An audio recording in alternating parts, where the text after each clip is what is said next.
ಕಾರ್ಕಳದಲ್ಲಿ ಅವೈಜ್ಞಾನಿಕ ರೀತಿಯಲ್ಲಿ ನಡೀತಾ ಇರುವ ಕಳಪೆ ಒಳಚರಂಡಿ ಕಾಮಗಾರಿ ಹಾಗೂ ಪುರಸಭೆ ವ್ಯಾಪ್ತಿಯಲ್ಲಿ ಹೆಚ್ಚಿರುವ ತೆರಿಗೆ ಮತ್ತು ಪುರಸಭಾ ವ್ಯಾಪ್ತಿಯಲ್ಲಿ ಕಸ ವಿಲೇವಾರಿ ಮಾಡದೆ ಶುಲ್ಕ ಪಡಿತಾ ಇರುವುದನ್ನು ವಿರೋಧಿಸಿ ಕಾರ್ಕಳ ನಗರ ಕಾಂಗ್ರೆಸ್ ವತಿಯಿಂದ ಮನವಿಯನ್ನ ಸಲ್ಲಿಕೆ ಮಾಡಲಾಯಿತು.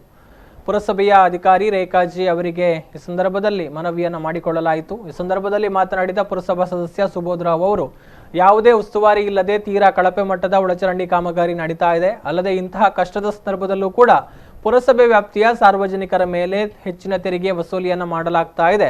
ಅದೇ ರೀತಿ ಅವೈಜ್ಞಾನಿಕವಾಗಿ ಕಸ ವಿಲೇವಾರಿ ಶುಲ್ಕ ವಸೂಲಿ ಮಾಡ್ತಾ ಇರುವುದನ್ನು ನಾವು ಖಂಡಿಸ್ತೇವೆ ಅಂತ ಹೇಳಿದರು. ಹಳ್ಳಿಗಳಲ್ಲಿ ಈಗ ಗಾಡಿ ಹೋಗುವುದು ಪುರಸಭೆ ವ್ಯಾಪ್ತಿಯ ಕೆಲವು ವಾರ್ಡ್ಗಳ ಮನೆ ಎದುರುಗಳಿಗೆ ಮಾತ್ರ. ಆದರೆ ಇತರ ಕಡೆಗಳಲ್ಲಿ ಅಲ್ಲಿಗೆ ಕಸದ ಗಾಡಿಗಳು ಹೋಗುವುದಿಲ್ಲ. ಅಲ್ಲಿ ಕೂಡ ಅವರು ಕೂಡ ನಾವು ಯಾಕೆ ಕಸ ಕೊಡಬೇಕು ಅನ್ನುವಂಥ ಪ್ರಶ್ನೆ ಅವರು, ಅದು ತಪ್ಪಲ್ಲ, ಅದು ಸಹಜ. ನಮ್ಮ ಮನೆಯೊಳಗೆ ನಮ್ಮ ಅಂಗಳಕ್ಕೆ ನಾವು ಗಾಡಿ ಬರ ಇದ್ದರೆ ವಿನಾಕಾರಣ ನಾವು ಕಸ ಕೊಡುವಂಥದ್ದು ಅದು ನಮ್ಮ ಮೇಲೆ ದೌರ್ಜನ್ಯ ಅಲ್ಲವೇ, ನಮಗೆ ಅದಾಗಿರುವಂಥದ್ದು ಅನ್ಯಾಯ ಅಲ್ಲವೇ ಅನ್ನುವಂಥದ್ದು ಸಾರ್ವಜನಿಕರ ಕಳಕಳಿ.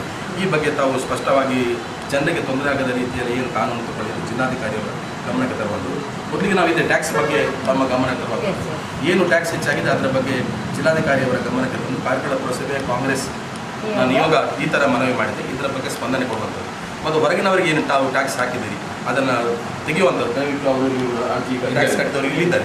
70 ರೂಪಾಯಿ ಕೊಟ್ಟು ಕಟ್ತಾ ಇದ್ವಿ, ಈಗ 200-300 ರೂಪಾಯಿ ಗಾಡಿಯೇ ನೋಡಲಿಲ್ಲ ಅವರು. ಕಸದ ಗಾಡಿ ಆಚೆ ಹೋಗುವುದಿಲ್ಲ ಅಂತ ಪರಿಸ್ಥಿತಿ. ಬೇಸಾಯದವರು ಕಸ ಉತ್ಪತ್ತಿ ಮಾಡಿ ಅವರಿಗೆ ಗೊಬ್ಬರ ಮಾಡ್ತಾರೆ, ಆದರೂ ಕೂಡ ತ್ಯಾಜ್ಯ ವಿಲೇವಾರಿಯ ಶುಲ್ಕ ಅವರ ಮೇಲೆ. ಈ ಸಂದರ್ಭದಲ್ಲಿ ನಗರಾಧ್ಯಕ್ಷ ಮಧು, ಸುಬಿತ್ ರೆಡ್ಡಿ, ಅಶ್ಫಾಕ್ ಅಹಮದ್, ಸೀತಾರಾಮ, ನಳಿನಿ ಆಚಾರ್, ನವೀನ್ ದೇವಾಡಿಗ, ವಿವೇಕಾನಂದ ಶೆಣೈ, ಪ್ರಭಾಕರ ಬಂಗೇರ, ಸೋಮು, ಹರೀಶ್ ದೇವಾಡಿಗ ಮುಂತಾದವರು ಉಪಸ್ಥಿತರಿದ್ದರು.